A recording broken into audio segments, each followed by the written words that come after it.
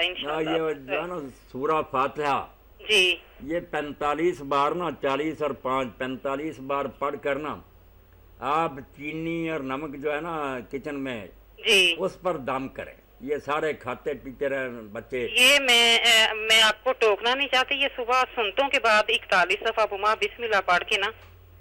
نہیں وہ الگ ہے, وہ بھی بہت اچھا عمل ہے, اس کو بھی نہیں چھوڑنا چاہیے. یہ آپ کسی وقت بھی پڑھ کر نا جی 45 بار 45 چینی اور نمک پر دم کریں.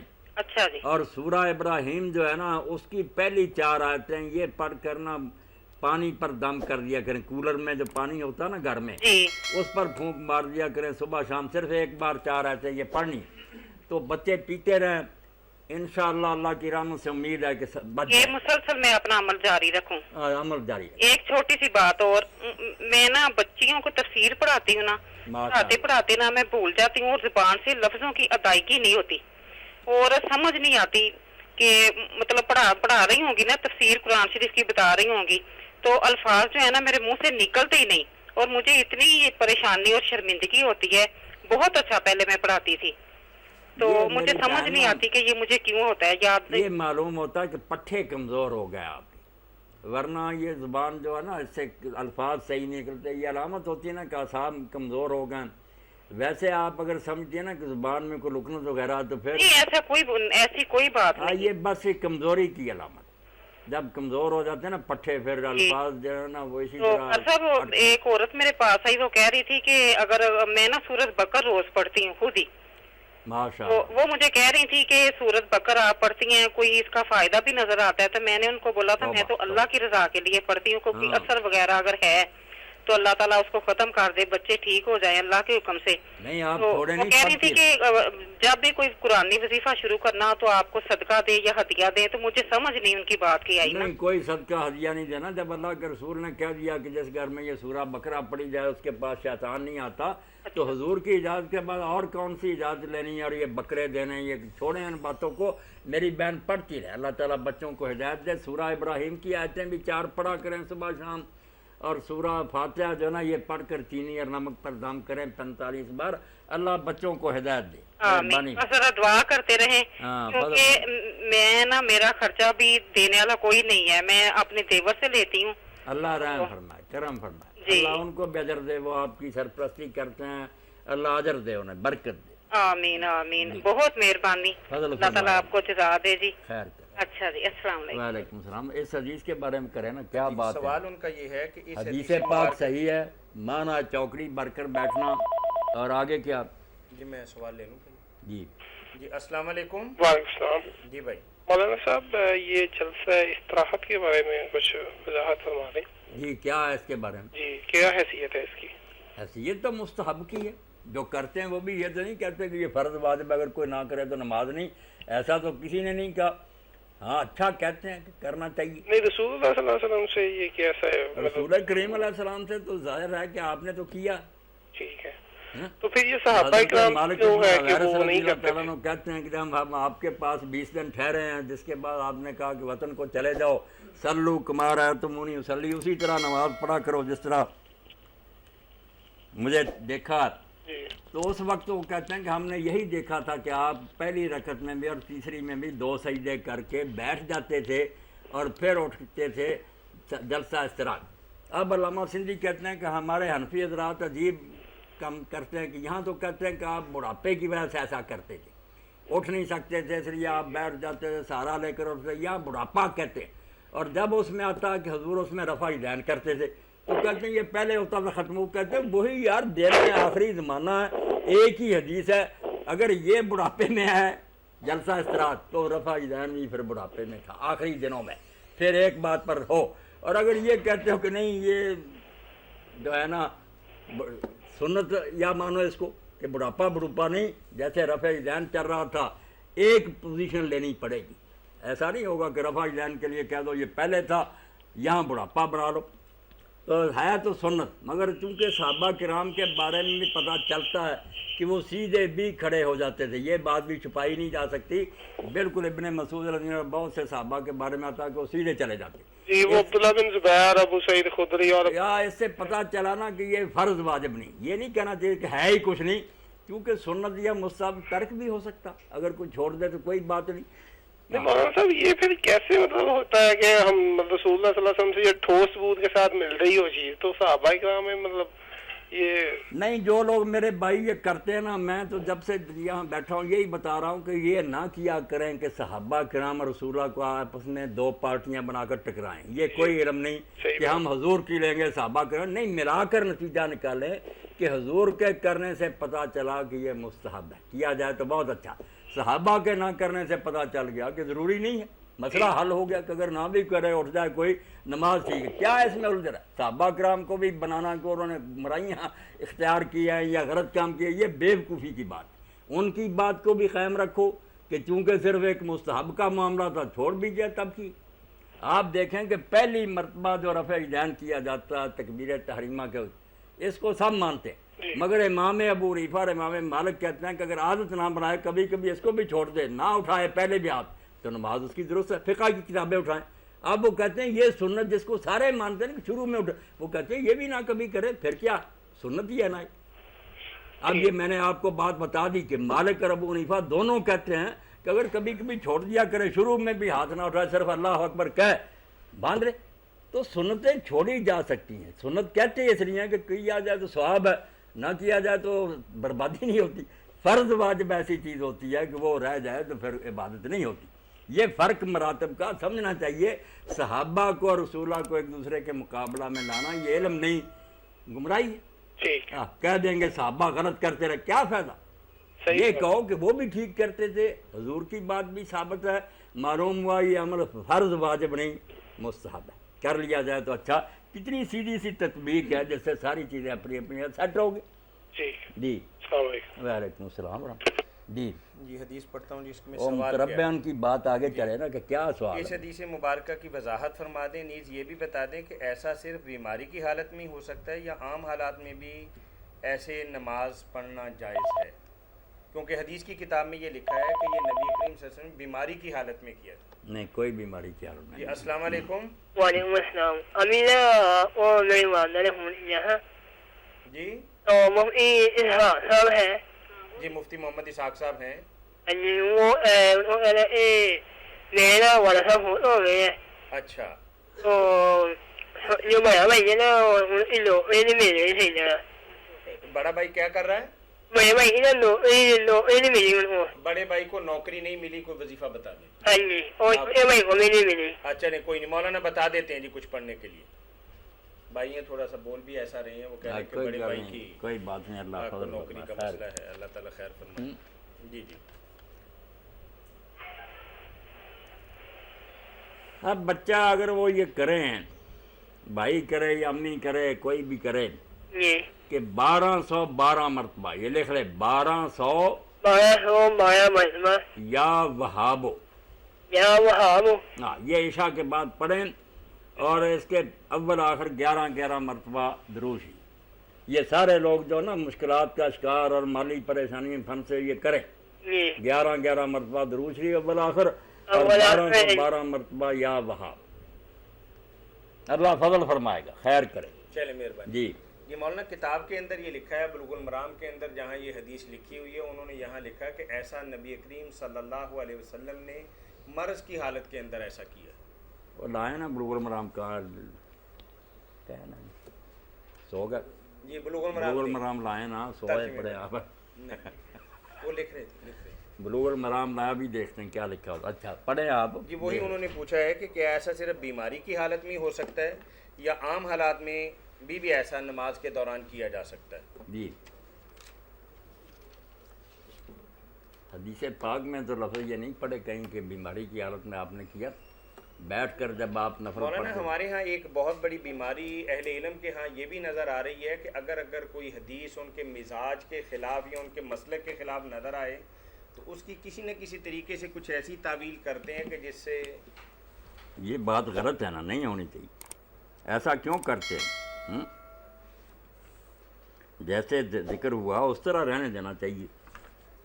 اپنی مرضی کے مطابق اس ڈالنے کا کیا فائدہ؟ نہیں تو عموماً ہو تو ایسا ہی رہا ہے. بالکل یہ حدیث پاک جو ہے نا کہ جیسا کہ آپ نے ابھی ایک حدیث کا حوالہ دیا کہ انہوں نے کہا کہ یہ بڑھاپے کی وجہ سے ایسا. نہیں بڑھاپا کہیں نہیں, بالکل آپ نے نا ویسے ہی یہ بتایا کہ اچھا طریقہ یہ ہے کہ بیٹھ کر اٹھو. جی السلام علیکم. وعلیکم السلام. جی بھائی, سر یہ مولانا اسحاق صاحب کا نمبر ہے؟ جی جی مولانا اسحاق صاحب کا نمبر ہے. مولانا بیٹھے بھی ہیں, کوئی سوال پوچھیں ان سے. کریں, بالکل بات کرنی چاہ رہے ہیں ذرا ان سے. کریں نا, کریں میرے بھائی. السلام علیکم سر. وعلیکم السلام ورحمۃ اللہ وبرکاتہ. جی سر یہ پوچھنا تھا کہ ایک دوست ہے عمرے پہ جانا چاہتا ہے, ماشاء اللہ, انہوں نے پہلے حج نہیں کیا ہوا, تو یہ پوچھنا ہے کہ عمرے کے بعد حج فرض ہو جائے گا یا وہ عمرہ کر کے حج نہ بھی کریں تو کوئی مسئلہ تو نہیں؟ بہت اچھا کیا آپ نے. اس بات سے بھی بہت لوگ بیچارے عمرے سے رہ گئے ہیں کہ لوگوں نے یہ بات مشہور کر دی کہ جو عمرہ کر رہے نا اس پر حج فرض ہو جاتا ہے. بالکل جھوٹی بات ہے, کسی مسلک میں نہیں ہے, کسی گروہ کا یہ کہنا نہیں.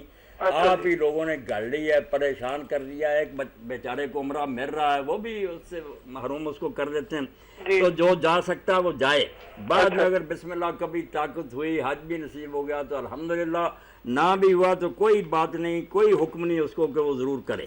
یعنی فرض نہیں ہوتا؟ نہ فرض ہوگا, اپنا کوئی مال اس کے پاس اور ہوگا, اس کی وجہ سے عمرے کی وجہ سے نہیں پھنس جاتا کہ عمرہ کر لیا تو پھنس گیا. یہ ہمارے درمیان یہی کنسپٹ پایا جاتا نا, عمرہ کر لیا تو حج فرض ہو گیا. نہ بالکل غلط ہے میرے بھائی, ایسی کوئی بات نہیں. صحیح بات ہے جی, بہت شکریہ آپ کا, اللہ خیر سے رکھے, مہربانی. مولانا ایک سوال میں پڑھتا ہوں, آپ پڑھیں دیکھتے جائیں. جی صلاۃ الاوابین کسے کہتے ہیں؟ صلاۃ الاوابین, جی صلاۃ الاوابین جو ہے نا مسجدوں میں جو چارٹ لگے ہوئے ہیں وہاں اور لکھا ہوتا ہے صلاۃ الاوابین 6 نفل جو ہے نا مغرب کے بعد پڑھے جائیں, اس کو کہتے ہیں صلاۃ الاوابین. یہ نہیں ٹھیک, یہ حدیث جو ہے نا بالکل ضعیف اور منکر ہے. ایسی کوئی حدیث نہیں آئی. جو رسول کریم علیہ السلام نے فرمایا نا صلاۃ الاوابین, وہ ضحیٰ کی نماز ہے, چاشت کی 9-10 بجے جو پڑھی جاتی ہے نا جب خوب گرمی ہو جاتی ہے, جیسے حدیث پاک میں آیا کہ اونٹوں کے بچے جو ہے نا ان کے بھی پاؤں ریت پر جلنے لگیں, اتنی گرمی ہو جائے, اس وقت جو نماز پڑھی جائے صلاۃ الاوابین حین ترمد الفصال, اونٹوں کے بچوں کے پاؤں بھی جب جلیں اس وقت جو پڑھی جاتی, یہ ہے صلاۃ الاوابین. یہ ہے مسلم شریف کی حدیث ہے. چاشت کا نام ہی, چاشت کا نام یہ ضحیٰ ہے اصل عربی میں, اور اسی کو کہتے ہیں یہ صلاۃ الاوابین. اس کی فضیلت کے بارے میں کچھ بڑی فضیلت آئی کہ 4 رکھتے ہیں جو ہے نا سمندر کی جھاگ کے برابر گناہ بخشے جاتے ہیں, اور یہ بھی کہا کہ جو دن کے شروع میں 4 رکعتیں پڑھ لے اللہ تعالیٰ ساری اس کی حاجتوں کے لیے کافی ہو جاتا. بہت اعلیٰ نماز ہے یہ، مگر یہ پڑھی نہیں نہ جا سکتی عام لوگوں سے، کیونکہ کاروبار میں محو ہو جاتے ہیں یہ چھوڑ کر. اسی لیے صلاۃ الاوابین ہے کہ جو اللہ سے بہت ڈرتے ہوں گے وہ یہ پڑھ سکیں گے. تو ادائیگی اس کی 2 رکعتوں کی دو رکھتے ہیں، 2 رکعتوں کی شکل کے اندر. جی میں اگلا سوال لاتا ہوں. اگلا سوال پڑھیں.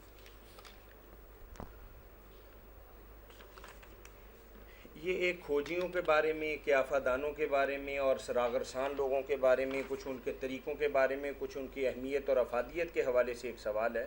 جی بھائی کہتے ہیں کہ قیافہ دان، کھوجی اور سراغرسانی کے دیگر طریقوں کے باعث کسی واردات وغیرہ کا پتہ لگانا اور اس کے ذریعے سے اسے بطور ثبوت پیش کرنا شرعی اعتبار سے کیسا ہے؟ نہیں، ان چیزوں سے بس اندازہ ہو جاتا ہے کہ یہ شخص جیس کا ہی فعل ہے. جو پاؤں کے نشان پہچانتے ہیں، کھوج نکالتے ہیں، پھر وہ بعد میں مجرم ثابت کرنے کے لیے دوسرے طریقے ہیں نا کہ کوئی گواہ وغیرہ ہوں یا ان کے خلاف کوئی مولانا دیہاتی زندگی کے اندر ایسا ہوتا ہے کہ اگر کسی کی چوری ہو جائے اور کھورا جو ہے وہ کسی بندے کے گھر تک لے جائے تو وہاں بیٹھ کے یہ بات کرتے ہیں کہ یا تو کھورے کو آگے چلاؤ تو یا پھر حلف دو. بالکل یہی تھی. یہ پریا پنچایت کا ایک طریقہ ہے. تو کیا اس طریقے سے اس کا معنی تو یہ ہوا کہ کھوجی کے ذریعے آپ نے اس گھر والوں کو مجرم اور چور ٹھہرا دیے، یا تو وہ بات کو آگے لے کر جائے یا اپنی ذات کی صفائی پیش کرے. تو پھر تو اس کا معنی یہ ہوا کہ ہم نے کھوجی اور قیافہ دان کی بات کو کسی حد تک تسلیم کر لیا. نہیں، کسی حد تک ہی کیا. السلام علیکم. ورنہ جو اس سے کہتے ہیں حلف دو، پھر حلف کی کیا؟ وعلیکم السلام ورحمۃ اللہ وبرکاتہ. جی کیا جناب ریت ہے؟ جی جی مفتی صاحب بیٹھے ہیں؟ جی بیٹھے جی جی بیٹھے بیٹھے. محترم ایک مسئلہ ہے مفتی صاحب، کیا حال ہے جناب؟ الحمدللہ خیر. جی بتائیں نا. کال کٹ گئی. کٹ. اچھا چلے مولانا، ایک چھوٹا سا سوال میں آپ کی نظر اور کرتا ہوں. یعنی یہ قیافہ دانی کو کسی حد تک بس اس کو لاس کہتے ہیں نا کہ تبا تو لگ گیا کہ یہ شاید چور ہے. اب ثابت تو ہوگا نا، یا کوئی گواہ ہوں گے یا پھر قسم پر. قسم اسی لیے لیتے ہیں نا، ورنہ اگر فیصلہ ہی ہو جاتا تو قسم کیوں مانگتے؟ ایک شک پڑ جاتا. شک یعنی ہم یہ کہہ سکتے ہیں کہ کسی حد تک شبہ ہو جاتا کہ شاید یہی ہے. ٹھیک ہے. چلے مولانا، ایک سوال ہمارے پاس آیا تحریری شکل کے اندر. جی اگر کوئی مرد اپنی بیوی کو طلاق دیتے وقت صریح اور واضح الفاظ استعمال کرنے کی بجائے. جی السلام علیکم. وعلیکم السلام. جی جی محترم ایک مسئلہ ہے. جی پوچھیے. ایک ڈیڈ باڈی آئی ہے سعودی عرب تو 22 دن بعد. کیا چیز ہے؟ مطلب فوت ہو گیا کا آدمی سعودیہ میں آدمی فوت ہو گیا. 22 دن بعد اس کی لاش آئی ہے یہاں پاکستان میں. 22 دن بعد. جی تو 22 دن بعد اس کا جنازہ ہوا تو پھر اس کو دفنایا ہے. اچھا عدت کب شروع ہوگی؟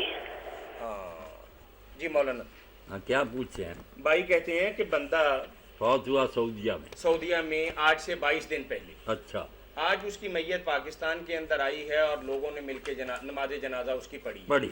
اور اس کی بیوی جو ہے اس کی عدت کب سے شروع ہوگی؟ یہی بھائی سوال ہے نا آپ کا؟ جی میرے بھائی جب سے اس کی موت ہوئی ہے، جس دن وہ فوت ہوا نا اس تاریخ سے عدت شروع ہو چکی ہے. جنازہ جب جی چاہے پڑھتے رہیں، یہ کوئی بات نہیں. وہ عدت شروع ہو گئی، عدت موت سے جب موت ہوئی. جی اچھا. یہ تو کہتے ہیں کہ دوسری بات مفتی صاحب 7-5-6 کو میں نے آپ سے بات کی تھی، جو میاں طاہر صاحب سے انہوں نے کہا کہ 1-2 دن تک کتاب مل جائے گی، آپ تک نہیں ملی ہے. یار میں نے آپ کو بتایا بھی تھا، آپ دیکھیں اپنا سوال کی جب تک رکھیں. میں نے بتایا تھا کہ میرے پاس رسید ہے کہ ہم نے کتاب آپ کو بھجوائی اور فی سبیل اللہ پیسے بھی آپ نے نہیں بھجوائے تھے. یعنی ہم کتاب دیتے ہیں میاں صاحب آپ نے وعدہ کیا وہ ابھی تک تعلیم نہیں ہو سکی. آپ بات سن لینا پہلے. بات یہ ہے کہ قانونی اور اخلاقی طور پر آپ نے پیسے نہیں بھجوائے تھے، پھر بھی مولانا نے محبت میں کہا کہ آپ کو کتاب بھجوا دیں اور ہم نے اوکے بھی کر لیا اور آپ کو کتاب بھجوا بھی دی. رسید میرے پاس ہے. اگر اتفاق سے ڈاک خانے کے ذریعے کتاب آپ تک نہیں پہنچی تو اس میں ہمارا جرم بتا دیں.